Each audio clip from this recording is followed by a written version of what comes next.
बाळा खरं खरं सांग, तू कुणाचा आहेस आणि तुला इथं कुणी पाठवलंय? अहो मामा, मी तुमच्या शेजारच्या गल्लीत नवीन राहायला आलोय. मला पप्याचे पप्पा म्हणले होते तू आमच्या घरी यायचं आणि काळू मामाच माझे पप्पा आहेत असं सांगायचं. पण बाळा तू असं खोटं का बोललास? पप्याचे पप्पा मला बोलले तुला बॉबीचा पुडा आणि कुरकुरे देतो, म्हणून मी खोटं बोललो अहो काळू मामा.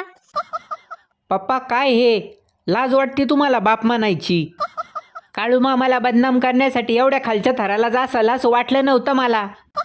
अरे पिंट्या, म्हणलं काळू मामाची जरा गंमत कराव म्हणून मुद्दाम केलं होतं मी. तोंड बंद ठेवा. स्वतःचं पितळ उघडं पडायला लागल्यावर कसा भोळेपणाचा आव्हान आहे लागली. नाही तर काय रे पप्या, बघ ना त्या लहान लेकराला खोटं बोलायला लावलं. आबरू नुकसानीचा दावाच टाकतो आता तुमच्यावरती. अरे काळू चेष्टा केली तुझी. बरं ते जाऊ दे, आज मस्त मटण करू घरी. बया